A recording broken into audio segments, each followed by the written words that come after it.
My brother died 8 months ago. I stood beside his grave while they lowered a closed casket into the ground and told me there was nothing left to identify after the fire. I spent every night trying to survive the silence he left behind. Then last night, during a storm, I looked inside a stranger's car and saw my dead brother's burned wallet sitting on the passenger seat. Same initials. Same scar on the leather. I followed that man through the city before I realized something even worse. My brother may never have died at all.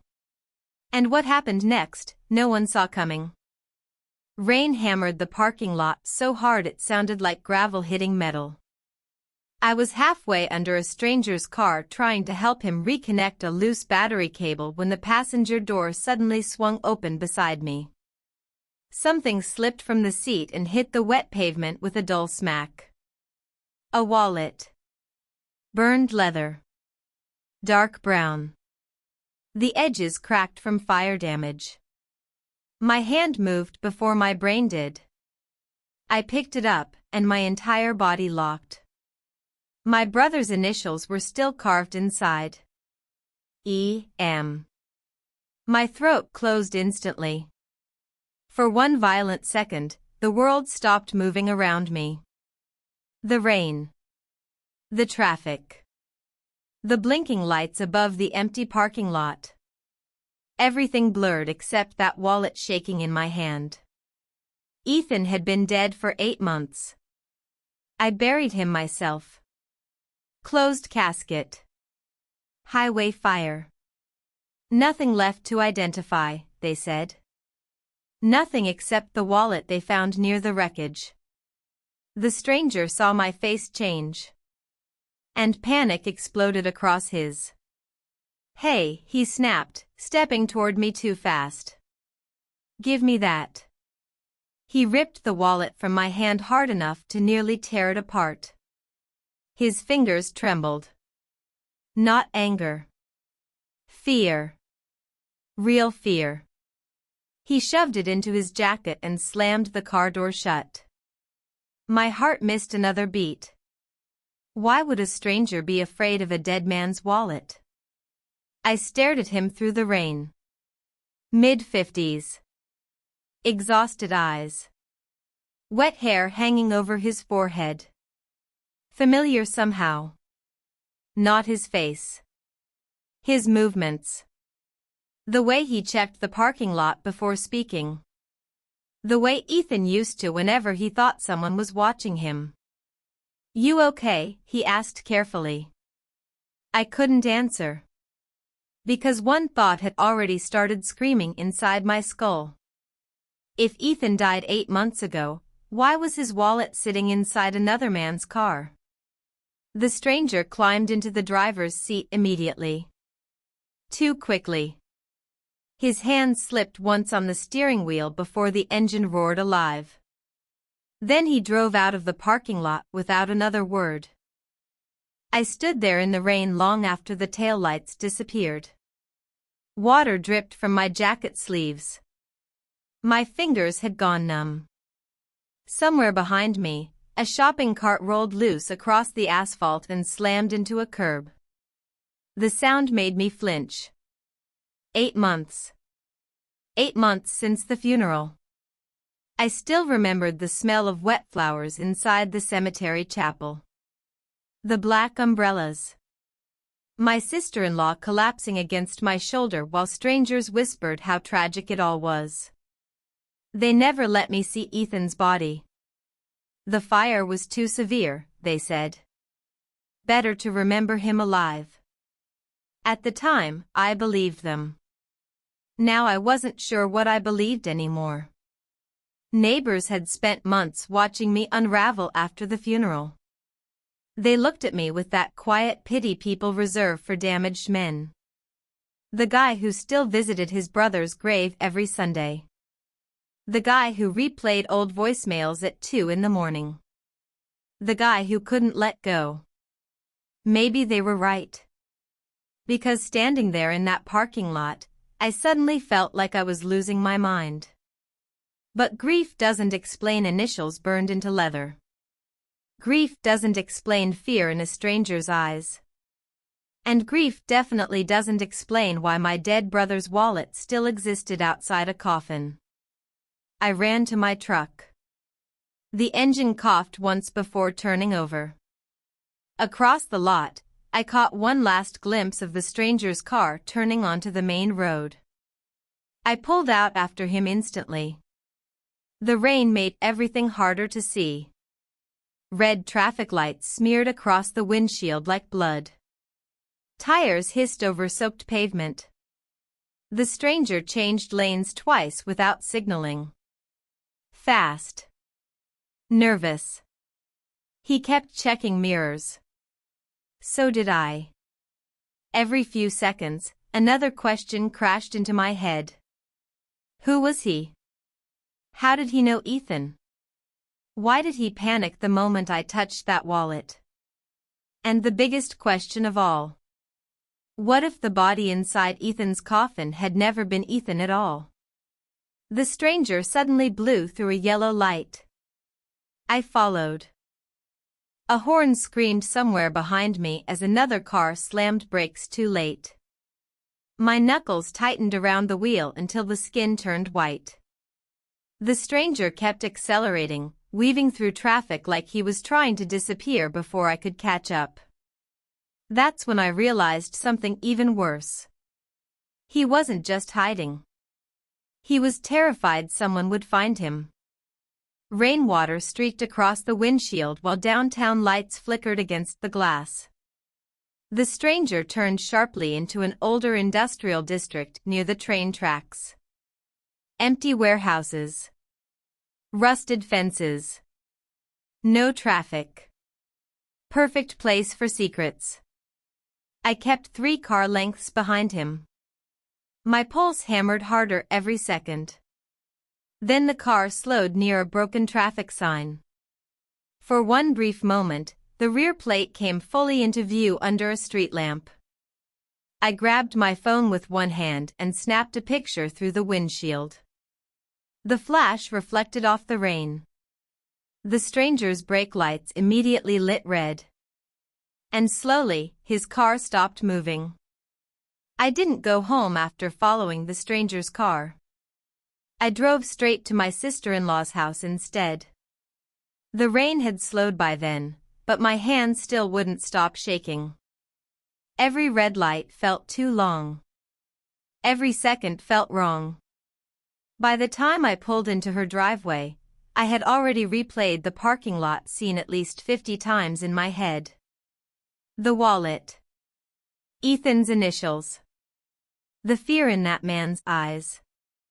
None of it made sense. Rachel opened the door wearing gray sweatpants and one of Ethan's old college hoodies. Seeing that nearly broke me by itself. For half a second, the smell of coffee drifting from inside the house pulled me backward in time. Sunday mornings. Football on television. Ethan laughing in the kitchen. Then reality slammed back into me. "You look terrible," she said softly. I walked inside without answering. The house still looked frozen in grief. Ethan's framed photos sat untouched above the fireplace. His fishing jacket still hung beside the back door. Rachel had preserved everything exactly the way he left it. Maybe that was why I thought she would understand. I was wrong. "I saw something tonight," I said quietly. She looked up from the kitchen counter. "What kind of something?" I swallowed hard. "I found Ethan's wallet." The room went completely still. For one impossible second, hope flashed across her face. Then it disappeared. "Daniel," she whispered carefully. "Don't do this to yourself." "No." I stepped closer. "Listen to me." I touched it. It was his. Same burned leather. Same initials inside. Rachel slowly closed her eyes. That hurt more than yelling would have. Not anger. Pity. The kind people use around someone they think is breaking apart. You need sleep, she said gently. You haven't been okay since the funeral. My jaw tightened instantly. I know what I saw. Grief can make people see things that feel real. That sentence landed like a slap. I stared at her across the kitchen while the refrigerator hummed softly between us. Somewhere upstairs, pipes creaked inside the walls. Tiny normal sounds. Tiny ordinary sounds. But suddenly the entire house felt hostile. I'm not hallucinating, I snapped. Rachel flinched slightly. I didn't say you were crazy. But she didn't have to. I could already hear it hiding underneath every careful word. Poor Daniel. Poor grieving brother. Still trapped in the past. I laughed quietly then. Just once. Dry. Exhausted. The sound surprised even me. Rachel looked relieved when I laughed. That was the worst part. She thought I was calming down. A few seconds later, I realized something cold and humiliating crawling beneath my skin. She wasn't listening to me anymore. She was managing me. Like doctors manage unstable patients. Like families manage people they no longer trust. I think you should talk to somebody, she said softly.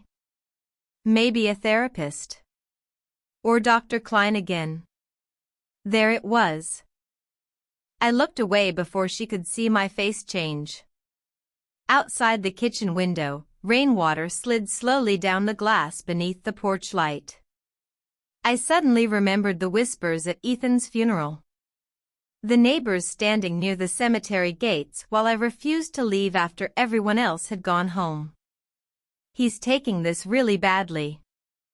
I heard he still calls Ethan's phone. Some people never recover from grief. Back then, I ignored them. Now those whispers came flooding back all at once. My chest tightened. Because maybe everyone had already decided I was the unstable one long before tonight. Rachel reached carefully for my arm. Daniel, please. I stepped back immediately. That small movement changed everything between us. Not because she was afraid of me. Because she was afraid for me. And somehow that felt worse. I left her house 10 minutes later carrying more questions than answers. The cold night air hit my face hard as I walked back toward my truck. Across the street, two neighbors stood under a garage awning pretending not to stare at me. But they were staring. They always stared now. The grieving brother. The man who couldn't let go. The man slowly falling apart. I sat behind the steering wheel without turning the engine on.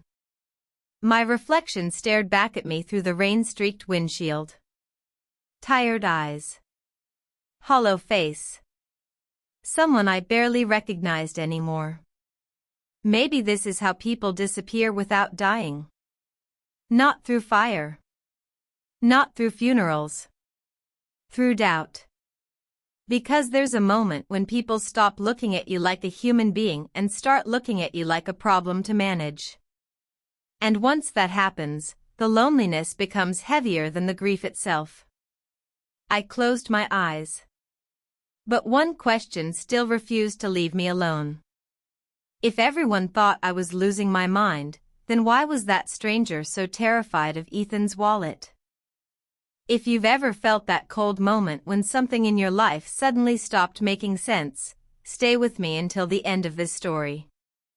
Because what started with a burned wallet inside a stranger's car slowly uncovered lies buried for years, secrets hidden behind a funeral, and a truth far darker than I was ever supposed to find.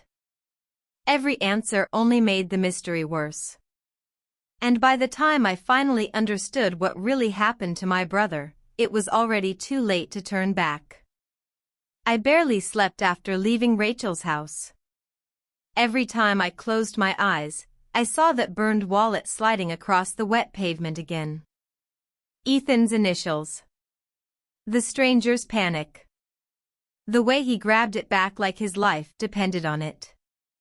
By sunrise, my apartment felt too small to breathe in. So I drove downtown. The county records building looked exactly the same as it had the day we signed Ethan's death certificate. Gray walls. Fluorescent lights. Cold air that smelled faintly like dust and old paper. I remember hating this place the first time. Somehow it felt worse now. A woman behind the front desk glanced up when I approached. "I need access to a coroner's report," I said. "Name?" "Ethan Miller." The moment I said his name out loud, something twisted inside my chest again. The woman typed quietly for several seconds. Her long acrylic nails clicked against the keyboard in sharp little bursts. Then she frowned slightly. "Cause of death was confirmed after the vehicle fire," she said automatically. "Case closed 8 months ago. I need the full report." Her expression changed just a little. Not suspicious. Careful. Like she had already dealt with grieving family members too many times before. "Sir," she said gently, "sometimes revisiting traumatic events can slow the healing process." Healing process. I almost laughed. Instead, I stared at her until the silence became uncomfortable. Finally, she handed me a temporary visitor pass. The coroner's archive room sat in the basement. Long rows of metal shelves. White fluorescent lights buzzing overhead. No windows. No sound except paper moving and distant ventilation humming through the ceiling. An older clerk brought me the file 20 minutes later. "Take your time," he said softly. That tone again. The pity. Everyone spoke to me like I was fragile now. I opened the folder slowly. Photos first. Burned vehicle. Blackened frame. Almost nothing recognizable. My stomach tightened. Then I reached the identification section. My eyes moved across the page once. Then again. Then a third time. And suddenly, the entire room felt wrong. No DNA confirmation. I blinked hard and read it again. Identification based on wallet recovery, wedding ring, estimated physical profile. That was it. No dental match. No blood match. No DNA. The folder slipped from my hands and hit the floor hard enough to echo through the archive room. A clerk looked over immediately. "Sir?" I couldn't answer. Because one horrifying realization had already started opening inside my head like a crack spreading through glass. They never actually proved the body was Ethan. For 8 months, we buried a man based on a wallet and a ring. My breathing turned shallow instantly. I dropped into the nearest chair before my knees gave out completely. Across the room, fluorescent lights buzzed louder and louder until it sounded almost mechanical inside my skull. The older clerk approached carefully. "Mr. Miller?" I looked up slowly. "Why wasn't DNA used?" His face tightened slightly.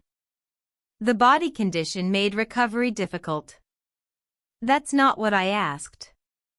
He hesitated too long. That hesitation told me more than his answer.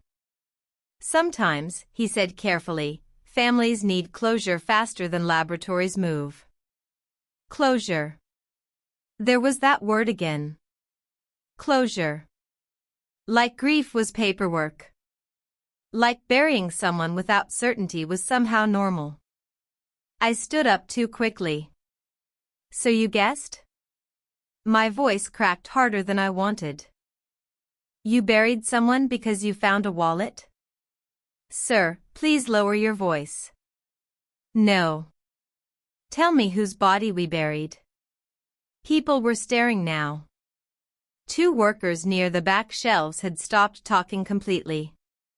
The clerk stepped closer and lowered his voice even further. I understand this is emotional. That sentence nearly broke something inside me. Not because he was cruel. Because he genuinely believed I was unraveling. And maybe I was. I think, he continued softly, you should consider speaking to someone professionally. There it was again. The careful language. The gentle eyes. The invisible line between grief and insanity. I suddenly remembered Dr. Klein prescribing sleeping pills 3 months after Ethan's funeral. Your mind is resisting acceptance, he told me. Rachel saying I needed help. Neighbors watching me visit the cemetery every week. All this time, everyone thought I was refusing reality. But what if reality itself had been fake from the beginning? The clerk handed the file back cautiously. We did everything possible under the circumstances. No. They did what was convenient. And somehow that felt even worse.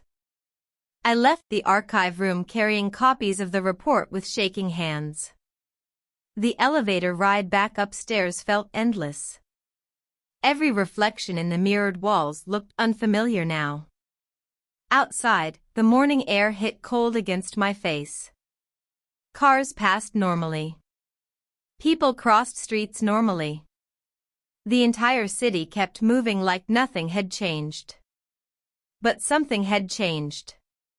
Something massive. Because for the first time since Ethan's funeral, I wasn't grieving anymore.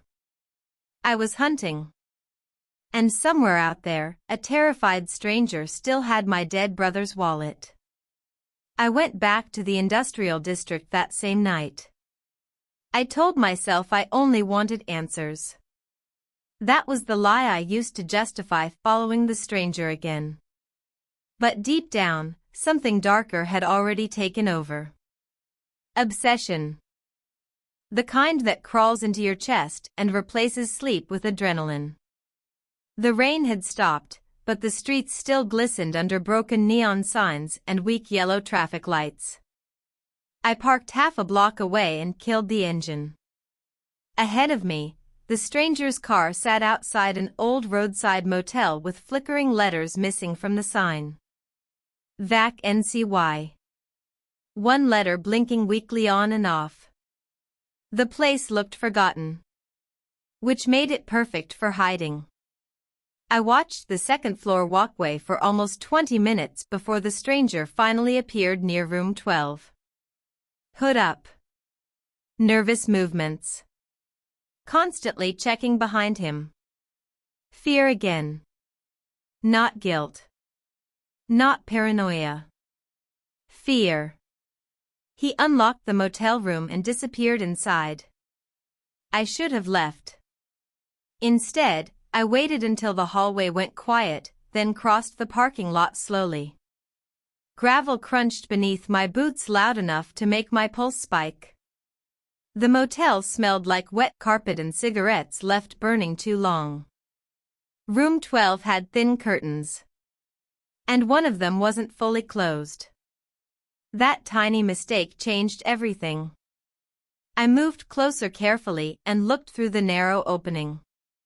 At first, I only saw shadows. A yellow motel lamp trembling softly beside the bed. An open duffel bag. Stacks of papers scattered across a table. Then my eyes stopped on the wall. And my entire body went cold again. Photos. Dozens of them. Some pinned up. Some spread across the desk. And right in the middle was Ethan. Not one picture. Several. Ethan fishing at the lake. Ethan laughing beside an old pickup truck. Ethan standing outside our childhood home years ago. My brother.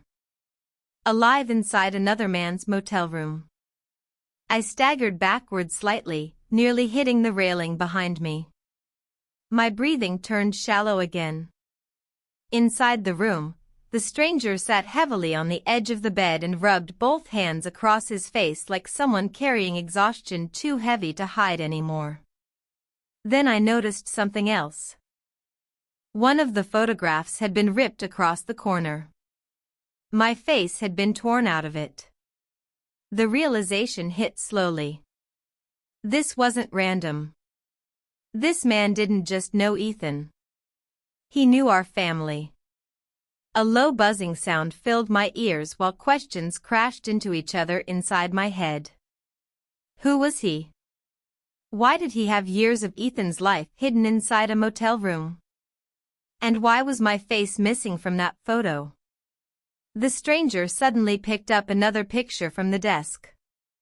Even through the curtain gap, I recognized it instantly.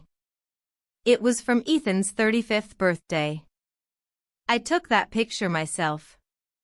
The stranger stared at it for several long seconds before quietly whispering something I couldn't fully hear.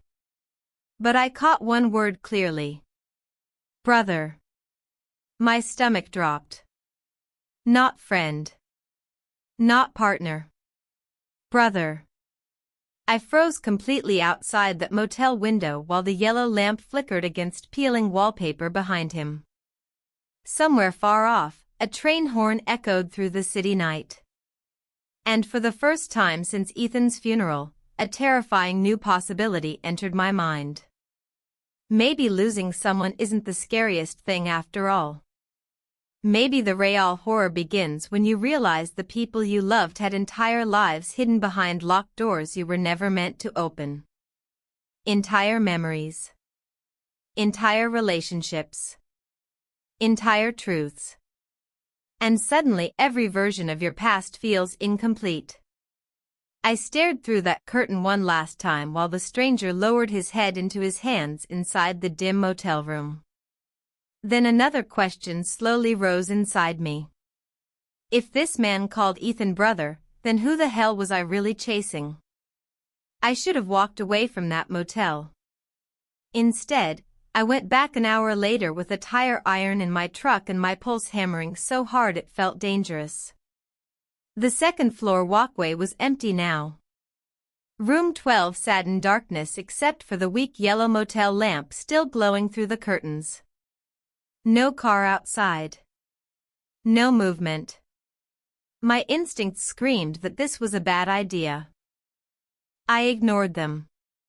The motel door gave way faster than I expected. One hard hit near the lock. A crack. Then silence. I slipped inside and closed the door behind me. The room smelled like old smoke, wet clothes, and panic. That was the only way I could describe it. Panic lived in that room. Papers covered the bed. Maps spread across the floor. A duffel bag sat half-zipped beside the desk like someone had packed in a hurry. My eyes moved quickly across the mess while adrenaline burned through my chest. Then I found the photographs again. Ethan beside the stranger. Ethan shaking hands with men I didn't recognize. Ethan standing near shipping containers at some industrial dock. Not smiling in any of them. Watching. Waiting. Like someone trapped inside a life he didn't trust anymore. A low buzzing filled my ears again. Because this wasn't random anymore. This was organized. I opened the desk drawer next. And that's when the real shock hit. A birth certificate. Not Ethan's. The stranger's. Except the paper looked wrong immediately. Cheap seal. Uneven ink. Different fonts slightly overlapping each other. Fake. My fingers tightened around the document. The name printed across the top read, Noah Turner. But taped beside the certificate was an older photograph of Ethan with the same man standing shoulder to shoulder outside a cabin somewhere deep in the woods. Brothers. They looked like brothers. My stomach twisted violently. Then I noticed the maps. Transportation routes. Highways circled in red marker. Warehouse addresses. Shipping schedules. And written across one corner in Ethan's handwriting, "Don't trust them." I stepped backward slowly. Every answer was creating something worse. Who were they? What was Ethan involved in before he died? And why was a fake identity hidden beside his photographs? That's when I heard footsteps outside the motel room. I froze instantly. The footsteps stopped near the door. Silence. Then a shadow moved beneath the crack at the bottom. My heart slammed hard enough to hurt. I killed the lamp immediately and stood motionless in darkness while sweat rolled slowly down my neck. A key rattled softly against the lock. Then stopped. Several long seconds passed. Finally, the footsteps moved away again. I waited nearly a full minute before breathing normally. Then I grabbed every document I could carry and ran. The cold night air hit me hard as I reached my truck. My hands shook violently while I threw the papers onto the passenger seat. One folder slid open during the drive downtown. And that was when I saw the name. Detective Marcus Hale. Local Police Department. Written across multiple pages. Payments. Meeting times. Phone numbers. My stomach dropped all over again. A cop was connected to this. By the time I reached the police station, my fear had already turned into desperation. I stormed inside carrying the folder against my chest while fluorescent lights buzzed overhead. The desk officer barely looked up. "I need to report something," I said breathlessly. "My brother's death was fake. There's a motel room full of evidence. Fake identities. Shipping routes. Corrupt cops." The officer exchanged a quick glance with another deputy nearby. Not concern. Recognition. One of them leaned back in his chair slowly. "You're Daniel Miller, right?" Something cold moved through my body. "How do you know my name?" The deputy gave a small tired smile. "The grieving brother." The words hit harder than they should have. Not because they were cruel. Because they were dismissive. Like my entire life had already become a joke inside this building. "I'm serious," I snapped, throwing the folder onto the desk. "Look at the documents." Neither officer touched them. One sighed heavily and folded his arms. "Sir, your brother died 8 months ago. I know what I saw. We think maybe you should go home tonight." There it was again. That same careful tone. That same quiet humiliation. Not treated like a witness. Treated like a damaged man refusing reality. "You're making a mistake," I whispered. The deputy nodded slowly like he was calming a patient. "No, Daniel. I think you're just having a hard time letting go." And standing there under those cold station lights, surrounded by people already deciding I was unstable, I realized something terrifying. If a local detective's name was hidden inside those files, then maybe the police never wanted Ethan's death investigated in the first place. And if you think Ethan simply faked his death and disappeared, you still haven't seen the most dangerous part of this story. Because some secrets aren't buried to hide the people who died. They're buried to protect the people still alive. And the deeper I dug into my brother's past, the more I realized someone out there was terrified I would uncover what really happened the night of that fire. I didn't even make it home after leaving the police station. Halfway through downtown, my phone vibrated against the passenger seat. Unknown number. For 1 second, I almost ignored it. Then another message appeared. Stop digging. My stomach tightened instantly. A second text arrived before I could react. Room 12. Come alone. No signature. No explanation. Just that. Rain started falling again while I stared at the glowing screen in silence.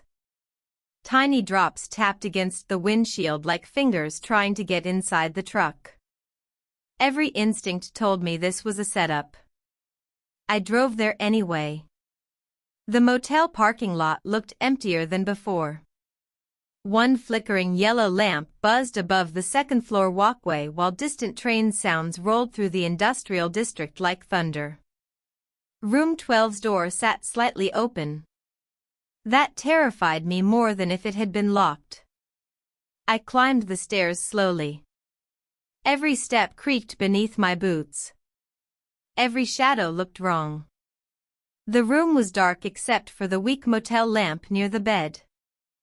Red light from a passing train flashed through the blinds in slow intervals, washing the walls in blood-colored streaks before disappearing again. And sitting alone at the small table near the window was the stranger. Waiting for me. His face looked worse now. Pale. Exhausted. Like he hadn't slept in days. You shouldn't have gone to the police, he said quietly. I stopped near the doorway. Who are you? He looked down at his hands first.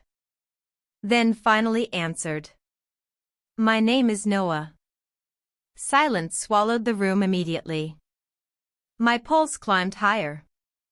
Noah who? He hesitated. Too long. Then he looked directly at me for the first time since this nightmare began. Noah Miller. The chair behind me slammed backward as I stood up so fast it crashed into the wall. What? The word barely came out. The stranger flinched slightly at my reaction but kept talking anyway. Same father. Different mother. My brain struggled to process the sentence.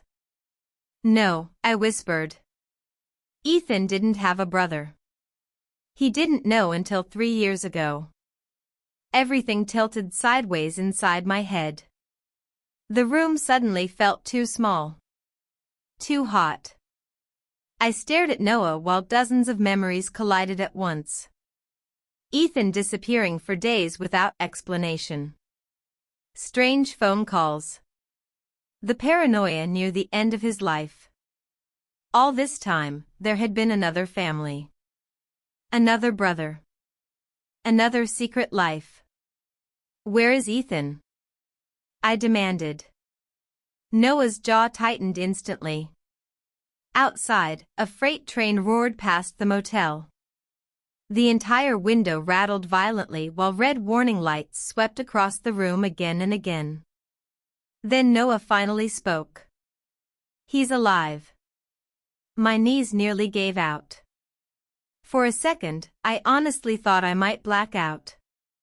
8 months of grief. 8 months of funerals. 8 months of staring at a gravestone. And now this stranger was telling me Ethan had been alive the entire time. Rage hit first. Then relief. Then something worse than both. Betrayal. You're lying, I snapped. I wish I was. Noah pushed a photograph slowly across the table. My fingers shook before I even touched it. Ethan. Alive. Older beard. Tired eyes. But alive. The timestamp on the bottom corner was only 3 weeks old. I stopped breathing. He wanted to contact you, Noah said softly. But after what he found, there was no safe way back.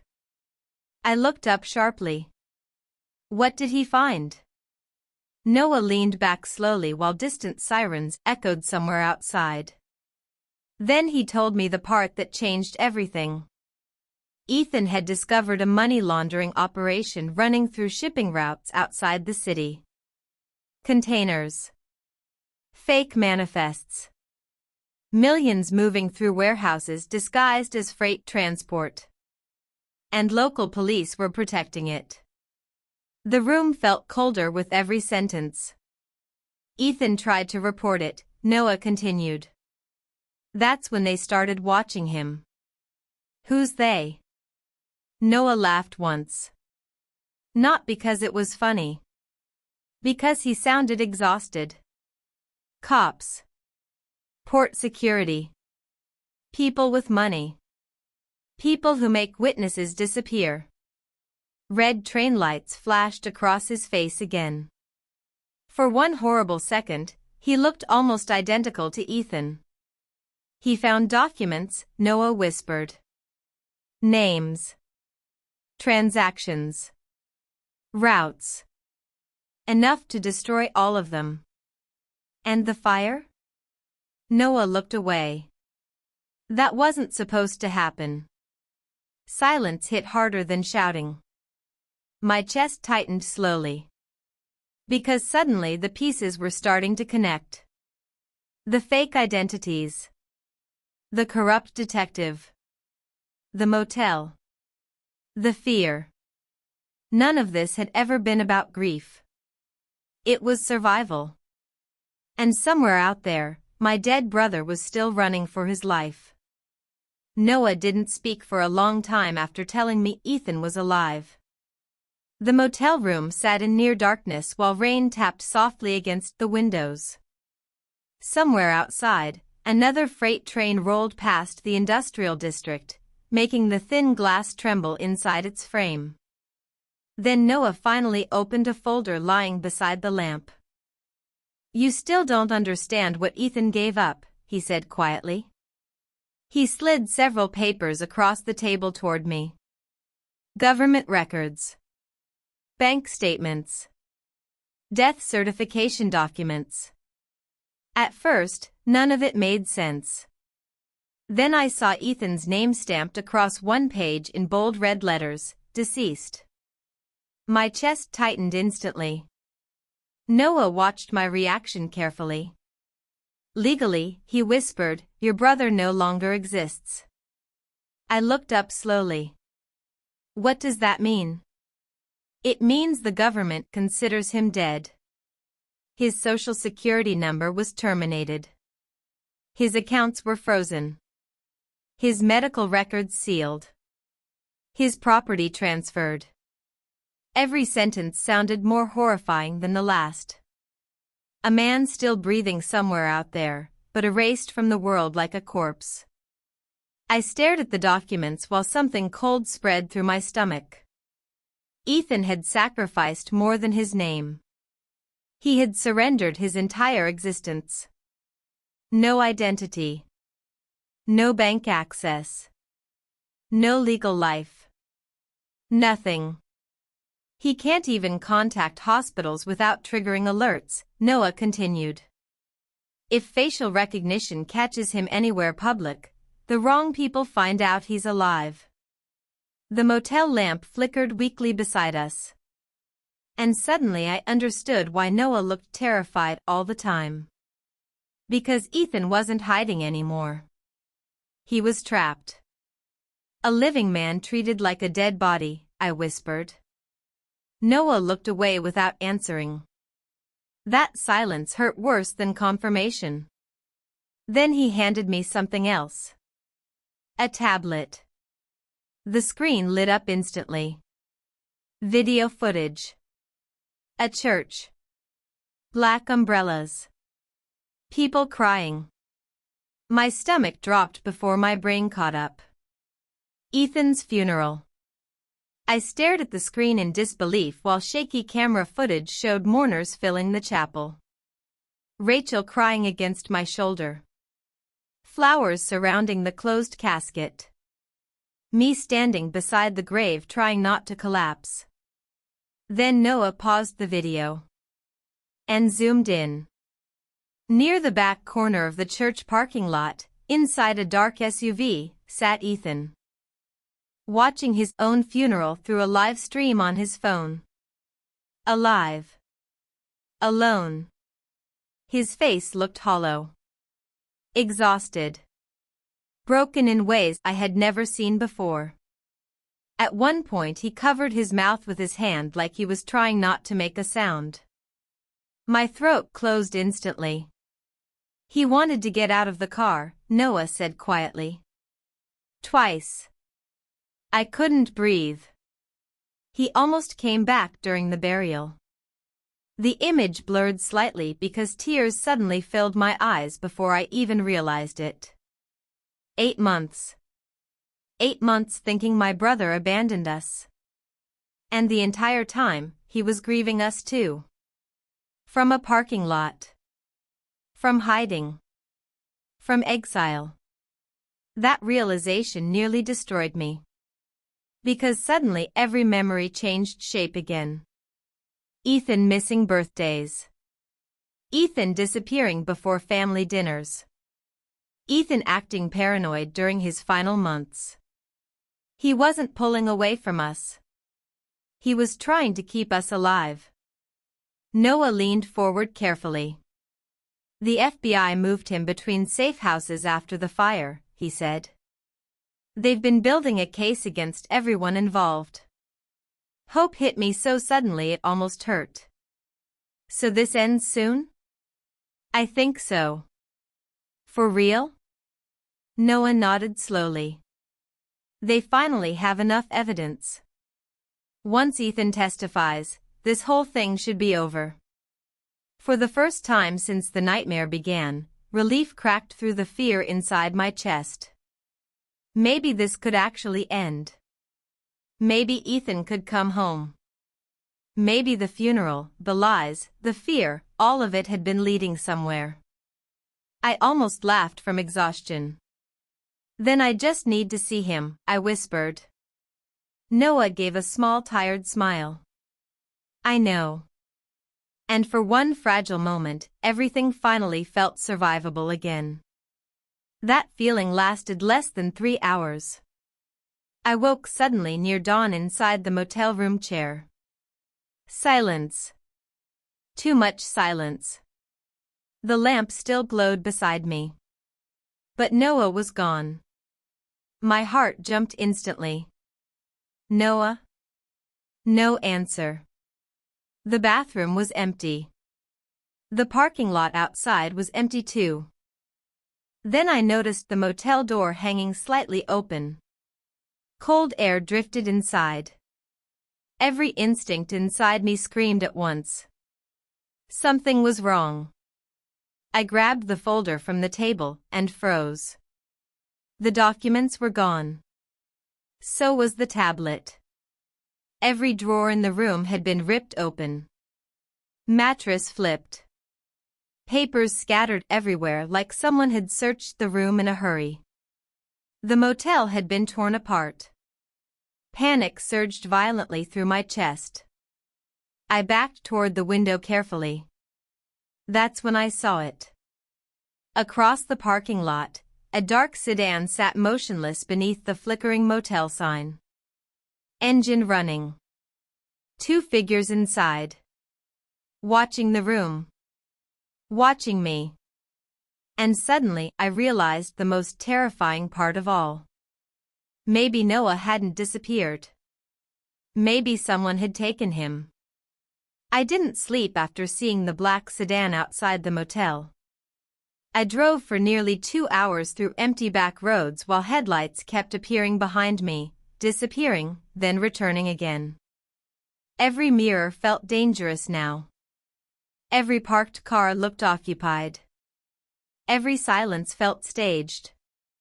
Then just before sunrise, my phone rang.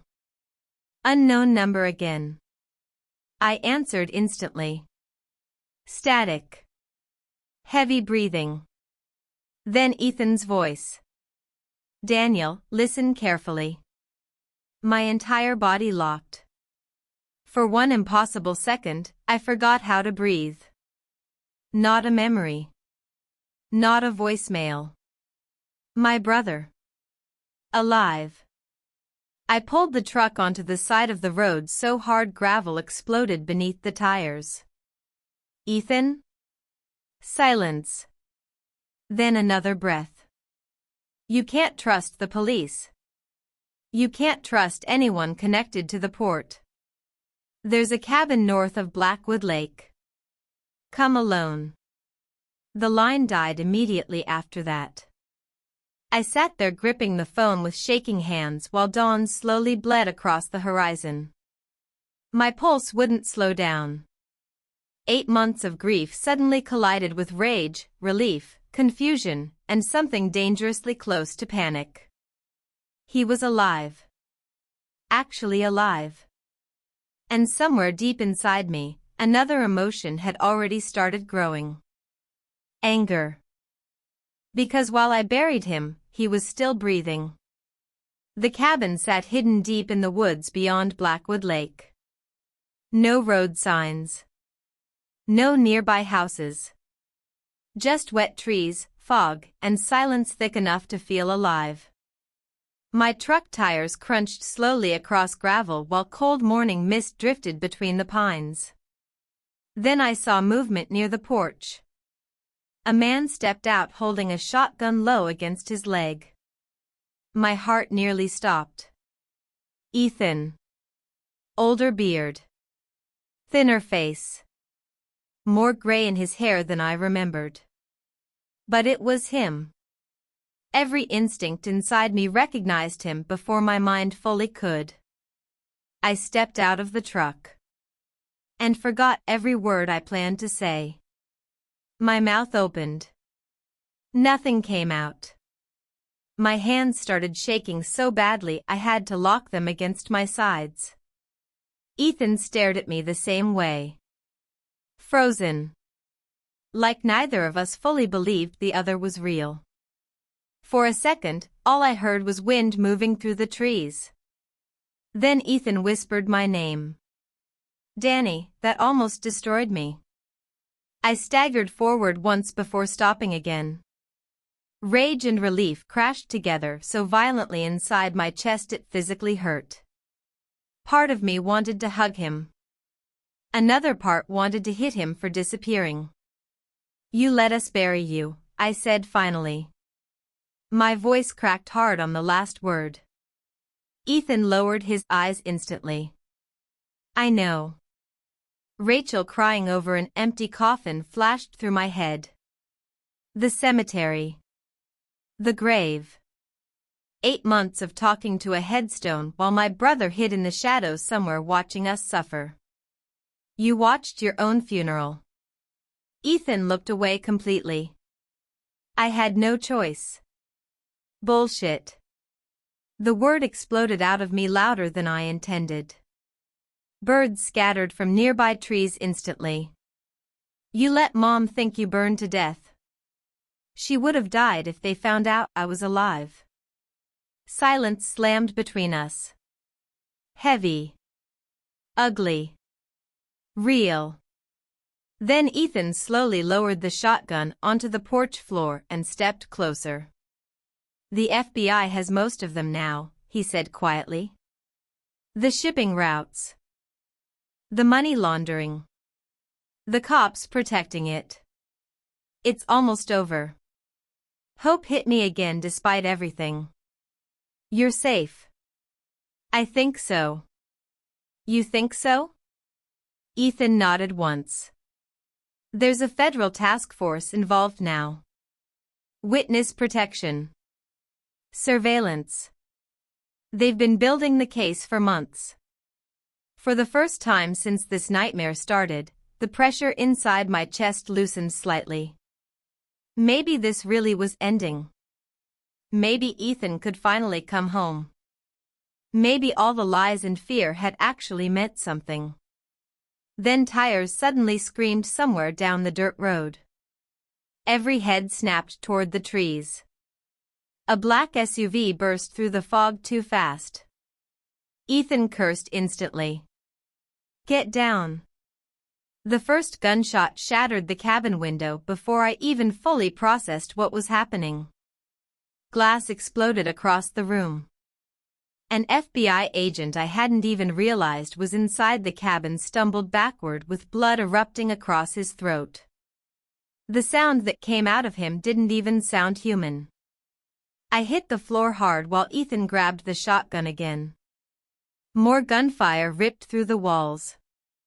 Wood splintered everywhere.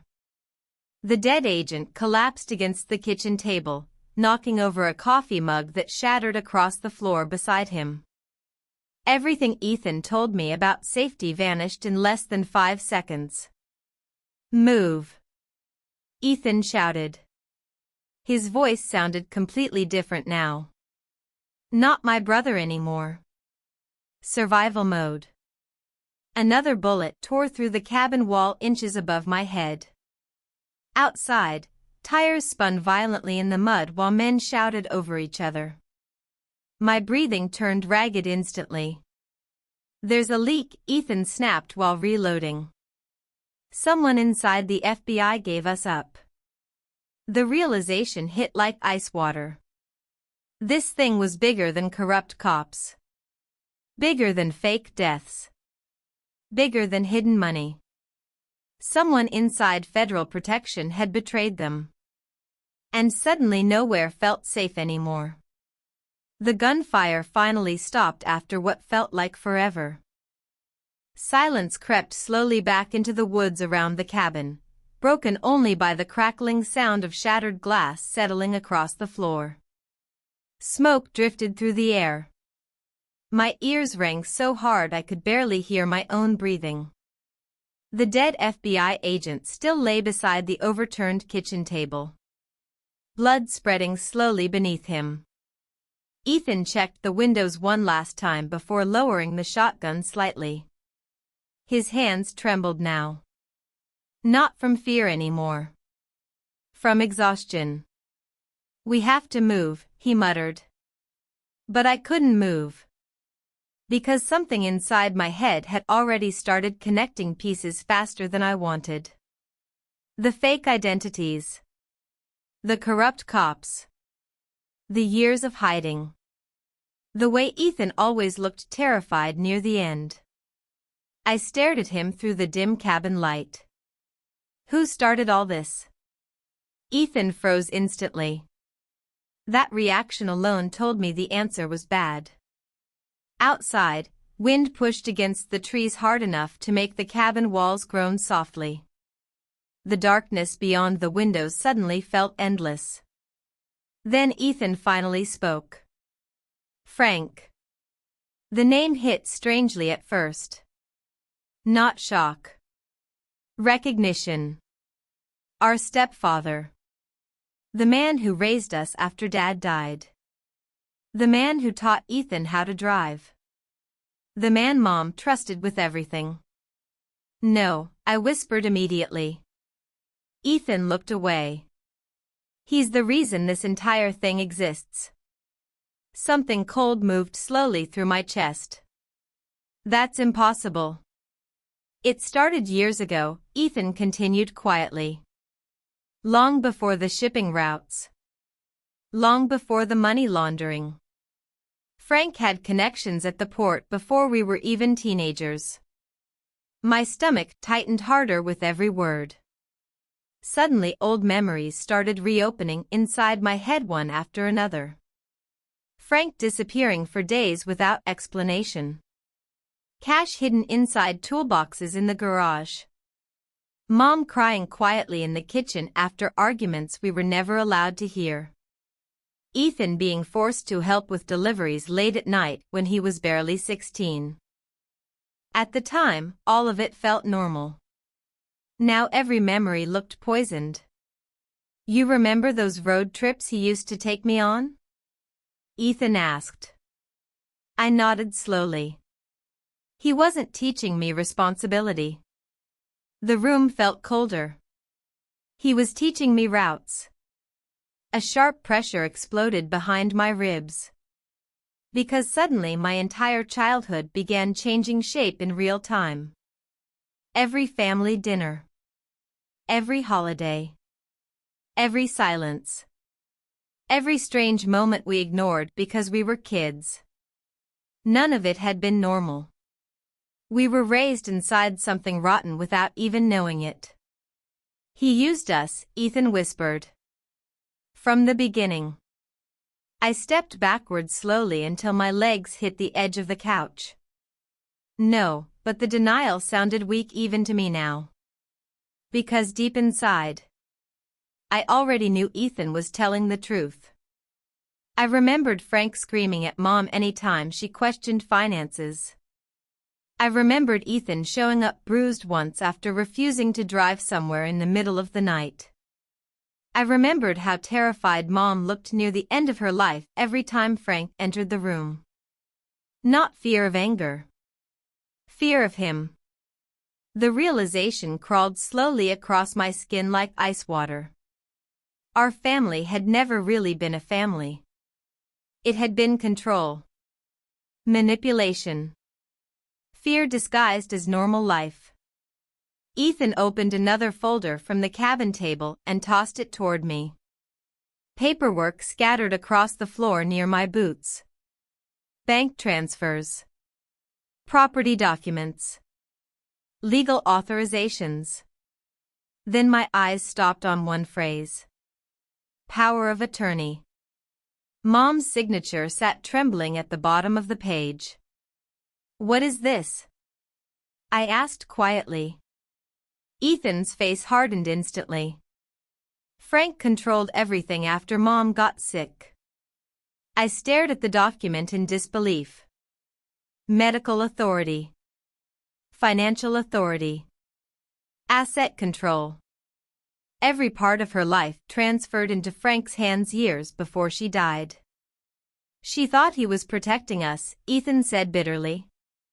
Really, he was trapping us. My throat tightened. Then Ethan pointed toward another stack of papers. Shipping receipts. Warehouse access records. Delivery manifests signed with his teenage initials.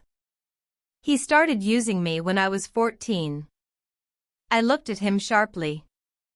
At first it was small stuff. Packages. Cash drops. Driving routes. Ethan laughed once without humor. He called it helping the family. Rage surged through me so fast it almost blurred my vision. A child. Frank used a child to move dirty money. And none of us ever saw it happening. Or maybe we did. Maybe we just didn't want to. The humiliation hit harder than anger suddenly. Because every part of our lives had been manipulated long before Ethan disappeared. Every decision. Every fear. Every lie. Even Mom's death now felt contaminated by secrets buried underneath the family itself. We were never free, I whispered. Ethan didn't answer immediately. Because he knew it was true. Outside, thunder rolled somewhere beyond the woods while flashing red and blue lights suddenly appeared faintly through distant trees far below the cabin road. Not police sirens. Searching. Hunting. Ethan grabbed the shotgun again instantly. And this time, the fear in his eyes looked exactly like the fear I used to see in Mom's. The flashing lights outside the woods kept moving closer. Blue. Red. Blue again. Cutting through the trees like predators searching for blood. Inside the cabin, the silence between me and Ethan had turned poisonous. Every new truth felt heavier than the last. Frank. The money. Mom. Our childhood. It all kept rearranging itself inside my head until I barely recognized my own memories anymore. And suddenly, something inside me snapped. I slammed both hands against the cabin table so hard the wood cracked beneath the impact. Ethan flinched instantly. You knew, I exploded. My voice ripped through the cabin louder than the gunfire had. You knew all of this and you still disappeared. The lamp rattled violently beside us. Papers slid off the table onto the floor while thunder growled outside beyond the trees. Daniel, no. I grabbed the edge of the table and flipped it sideways. Coffee mugs shattered against the wall. Glass burst across the floorboards. You left us with him. Ethan stepped toward me carefully. I was trying to protect you. Protect us? I laughed once. Broken. Furious. Mom died terrified. Rachel buried an empty coffin. I spent 8 months talking to a gravestone while you watched from hiding like a ghost. Every word tore my throat roar. I barely recognized my own voice anymore. Ethan's eyes lowered again. That made me angrier. Look at me. I screamed. My fist slammed into the cabin wall hard enough to split skin instantly. Pain exploded through my knuckles. Blood streaked down the wood paneling. I hit the wall again anyway. And again. Because rage finally felt easier than grief. You abandoned us. Ethan grabbed my arm before I could swing again. I didn't have a choice. Yes, you did. We stood inches apart now. Breathing hard. Two brothers destroyed by the same lies in completely different ways. Outside, sirens echoed faintly through the forest again. Neither of us moved. You think hiding made this better? I whispered hoarsely. You think watching us suffer from a distance somehow saved us? Ethan's face finally cracked then. Not fear. Not survival instinct. Guilt. Pure unbearable guilt. I hear Mom crying every night, he admitted quietly. Even now. That sentence hit harder than screaming ever could. The anger inside me staggered for one brief second. Then Ethan looked directly into my eyes. Frank was going to kill all of you. Silence crashed through the cabin again. Cold. Heavy. Final. And suddenly I realized something horrifying. Ethan hadn't escaped our family. He had sacrificed himself to survive it. I stepped backwards slowly while blood dripped from my hand onto the cabin floor. My throat burned so badly it hurt to breathe. Somewhere deep in the woods, another siren wailed through the darkness. Some families don't collapse all at once. They rot slowly. Through secrets. Through silence. Through lies passed from adults to children so many times they start sounding normal. And by the time the truth finally surfaces, everyone inside the family is already bleeding from wounds they never understood. We left the cabin before sunrise. Not because we trusted the road ahead. Because staying in one place now felt like waiting to die. The forest behind us disappeared slowly in the rearview mirror while Ethan drove with both hands tied against the steering wheel. His knuckles stayed pale the entire drive. Mine weren't much better. Neither of us spoke for almost 30 minutes. Too much had broken open between us already. The truth about Frank still moved through my head like poison. Every childhood memory now carried a second meaning hiding underneath it. Every silence from our past suddenly sounded deliberate. Manipulated. Controlled. Built by fear. By the time we reached the abandoned warehouse district near the docks, something inside me had changed too. The grief was still there. The rage too. But now it felt colder. Sharper. More focused. Ethan parked beside a rusted shipping container hidden between stacks of abandoned freight crates. Fog rolled low across the pavement while distant cargo cranes blinked red against the dark morning sky. "This is where they move cash," Ethan said quietly. I stepped out of the truck slowly. The air smelled like diesel fuel and seawater. Danger lived here too. You could feel it. Inside the container sat folding tables covered in documents, radios, burner phones, and shipping manifests. Noah was gone. The dead FBI agent was gone. Everything now felt temporary. Disposable. Like nobody involved expected to survive long enough to unpack.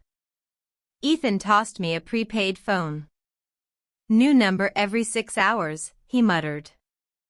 I caught it automatically. Then another bag landed beside my feet. Inside were fake delivery invoices. Fake customs records. Fake transport schedules.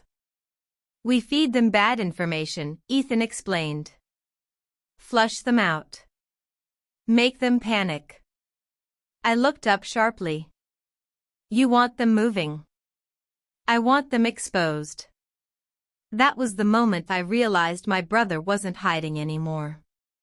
He was hunting back. For the next 2 days, we barely slept. We changed vehicles 3 times.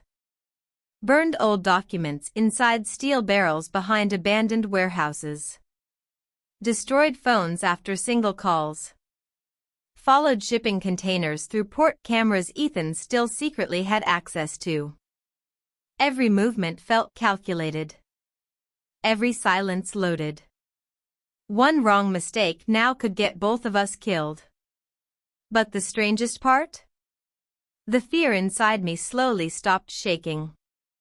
It hardened. At night, Ethan and I sat inside dark surveillance vans watching cargo routes while hidden microphones recorded conversations between corrupt port officials and police contacts. Names started surfacing faster now. Payments. Timetables. Offshore accounts. The deeper we dug, the uglier everything became. And somewhere in the middle of all that paranoia and exhaustion, I noticed something dangerous happening to me. I was getting calmer. Not safer. Not happier. Calmer. Because there's a point where pain burns through a person for so long that eventually screaming becomes exhausting. Rage stops looking explosive. It becomes organized. Cold. Quiet. Efficient. The loudest anger isn't the kind that throws punches. It's the moment someone has suffered long enough to become patient. That's the kind of rage that destroys people completely. One night near the loading docks, Ethan handed me a voice recorder while rain hammered softly against the roof of the van. "Tonight matters," he said. I checked the recorder battery twice. "Who's coming?" Ethan stared through the windshield toward the shipping yard lights glowing in the fog. "Frank." The name settled heavily between us. No yelling this time. No shock. Just something darker. Acceptance. After all these years, the monster had always been sitting at our own dinner table. Ethan adjusted the hidden microphone beneath his jacket while I watched container trucks move slowly through the port gates ahead. "This ends tonight," he whispered. But the way he said it sounded more like a warning than hope. The port looked almost unreal at night. Rain hammered the shipping yard hard enough to blur the giant cranes into shadows while cargo lights burned through the fog like wounded stars. Massive containers sat stacked like metal tombs across the docks. Somewhere beyond the harbor, a ship horn roared through the storm. Long, deep. Violent. Every sound tonight felt like a warning. Ethan and I stayed hidden inside a surveillance van overlooking Pier 14 while FBI agents monitored radio chatter through headsets and encrypted scanners. Red warning lights rotated slowly across wet pavement.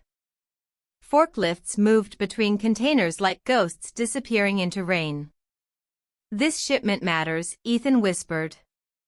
I checked the recorder hidden beneath my jacket again. My pulse wouldn't settle. Because tonight wasn't just evidence anymore. Tonight was bait. The container near Dock C9 slowly rolled toward the loading platform while rainwater streamed down its rusted sides. Ethan's fake manifests had worked exactly the way he predicted. The entire network was moving faster now. Nervous. Reactive. Dangerous. FBI agents waited in unmarked vehicles surrounding the port. Watching. Listening. Preparing. And still, something felt wrong. I kept noticing the same black SUV circling the outer loading roads every few minutes. No license plate lights. Tinted windows. Never stopping completely. Like it was searching for someone. Then Ethan's burner phone vibrated. One message. Unknown number. "We know you're alive." Every muscle in Ethan's body locked instantly. My stomach dropped. "They know," I whispered. Ethan didn't answer. Outside, another cargo horn blasted through the storm while rotating red dock lights swept across the rain-soaked shipping yard again and again. Then the radio beside us crackled sharply. Movement near Container 86. Agents immediately started repositioning. Doors opening. Engines starting. The operation had begun. Ethan grabbed the recorder and stepped out into the rain while I followed close behind. Water slammed against my face instantly. Wind pushed hard across the dock.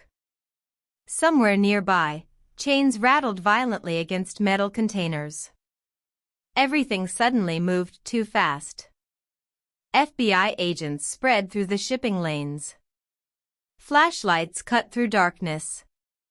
Voices shouted over radios. Then I saw him. Frank. Standing beside Container 86 beneath the floodlights. Calm. Waiting. Like he had known this moment was coming all along. Rain poured off his coat while several armed men surrounded him near the loading platform. He looked older than I remembered. Thinner. But the eyes were exactly the same. Cold. Controlling. Predatory. Ethan stopped walking the second he saw him. And that's when everything broke apart. One of Frank's men suddenly raised a shotgun. The sound of the weapon pumping froze the entire dock. Click-CHAK. My body locked instantly. Ethan stopped breathing. And in that horrifying second, I realized this wasn't intimidation anymore. Frank really intended to kill his own stepson. Right there in the middle of the port. Right in front of everyone. Morning came slowly after the longest night of my life. The storm over the harbor faded inch by inch while gray light crawled across the shipping yard. Rainwater dripped from rusted containers. Smoke still floated through parts of the dock where gunfire had torn through steel and glass hours earlier. For a while, nobody moved. Not the agents hiding behind vehicles. Not the men trapped between containers. Not even Frank. It felt like the entire port was holding its breath. And standing there soaked beside Ethan, I realized something strange about truth. It never arrives all at once. It comes slowly. Painfully. Like sunrise after a night so long people start believing the sun abandoned them forever. Some lies survive for years because fear keeps feeding them. But eventually, every hidden thing reaches morning. The first gunshot after that silence changed everything. One of Frank's men fired toward the federal vehicles near the loading docks. Instantly, the harbor exploded into chaos. FBI agents stormed through the shipping lanes while sirens screamed across the port. Floodlights snapped on overhead, turning the rain into silver knives falling from the sky. Federal agents, drop your weapons. Nobody listened. Gunfire ripped across the docks hard enough to shake the containers. Bullets sparked against steel walls. Men scattered through the loading lanes while forklifts crashed into cargo stacks trying to escape the crossfire. Ethan grabbed my arm and shoved me behind a container just as another burst of gunfire tore through the air. The noise became overwhelming. Sirens. Screaming. Metal slamming. Cargo horns roaring through the harbor like monsters. And somewhere in the middle of all that violence, the empire Frank built for decades finally started collapsing. FBI tactical units flooded the port from every direction. Hidden agents emerged from transport trucks. Snipers appeared along crane platforms overlooking the docks. Every escape route closed at once. The setup had worked. The recordings. The fake manifests. The marked containers. All of it. Frank's men panicked immediately. Some tried running. Some threw down weapons. Some started screaming names at each other, desperate to figure out who betrayed them first. Then another shock wave hit. Detective Marcus Hale emerged from behind Container 86 holding a rifle. The corrupt cop. The same man who mocked me at the police station. And before he could fire, 2 FBI agents slammed him face-first into the wet pavement. Hard. The rifle skidded across the dock beside him. I watched pure terror finally appear in his eyes for the first time. Not arrogance. Not control. Fear. Real fear. More federal vehicles crashed through the outer gates seconds later while agents dragged accountants, port supervisors, and shipping coordinators out of hidden offices in handcuffs. The entire operation was unraveling in real time. Money laundering. Smuggling. Bribery. Witness intimidation. Murder. Everything buried for decades exploded into daylight at once. And in the center of it all stood Frank. Rain pouring down his face. Cornered. Finished. The man who controlled our family through fear his entire life suddenly looked old for the first time. Not powerful. Not untouchable. Just small. One FBI agent forced Frank onto his knees near the loading platform while cameras from arriving news crews flashed violently through the storm. More agents swarmed the dock behind him. Someone read federal charges out loud over the rain. Racketeering. Money laundering. Conspiracy. Accessory to murder. Every word stripped another layer off him publicly. Frank looked toward Ethan then. Still trying to hold control somehow. Still trying to manipulate the room with silence the way he always had at home. But this time it didn't work. Because Ethan didn't lower his eyes anymore. He just stared back without emotion. No fear. No rage. Nothing. And somehow that hurt Frank more than hatred ever could. The reporters kept shouting questions while agents dragged him past the cameras in handcuffs. Frank Miller. Did you fake your stepson's death? Did you threaten witnesses? Were local police involved? For years people called him Sir. Boss. Mr. Miller. Now they called him what he really was. A criminal. A trafficker. A corrupt old man collapsing in public beneath flashing police lights. That was the final humiliation. Not the handcuffs. Not the arrest. The truth. Because power only survives while people are afraid to say what something really is. And by sunrise, nobody feared him anymore. 3 days after the raid, I went back to the cemetery alone. The storm was gone. No sirens. No gunfire. Just cold morning wind moving softly through rows of gravestones still wet from overnight rain. I stood there staring at Ethan's grave while pale sunlight slowly pushed through the clouds above the hill. The flowers around the headstone had already started dying at the edges. Somebody had left fresh roses beside the marker recently. Probably Rachel. For a long time, I didn't move. I just stared at the name carved into the stone. Ethan Miller. Beloved son. Beloved brother. The words felt strange now. Not false. Just incomplete. Because the man buried beneath that name had never really existed. Not fully. Not honestly.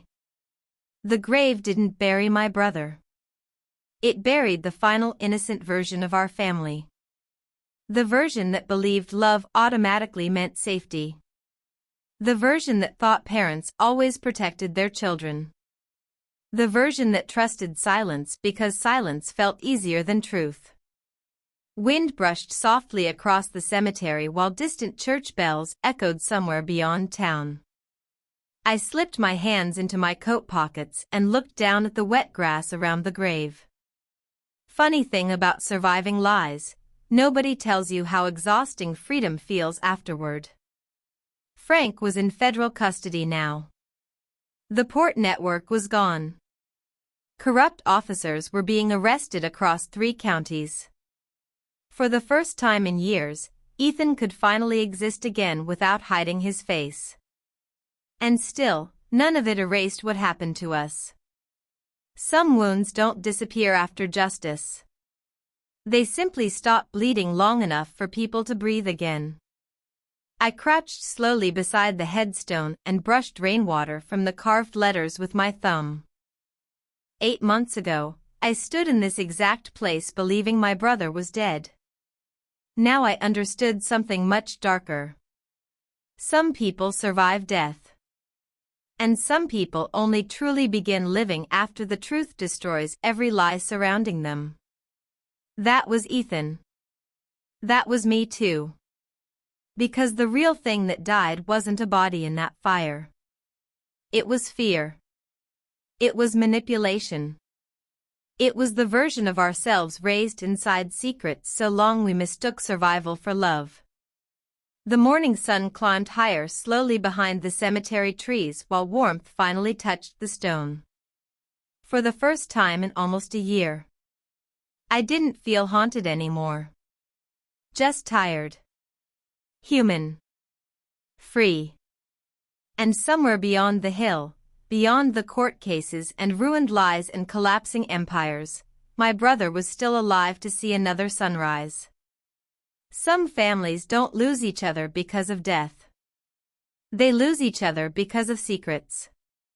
Because sometimes the most dangerous lies aren't told by strangers. They're told across dinner tables. Hidden inside family photos. Buried so deeply inside ordinary life that nobody notices the damage until everything finally collapses. And maybe the hardest question is this: if someone you loved faked their own death to protect you, was that sacrifice? Or betrayal? If you've ever discovered that someone close to you was hiding an entire second life, tell your story in the comments below. Because sometimes the truth people survive is darker than the truth they bury. And if you think a dead brother's wallet was the most terrifying secret in this story, wait until you hear: I went to rent out my second home and found my in-laws partying there with 3 relatives.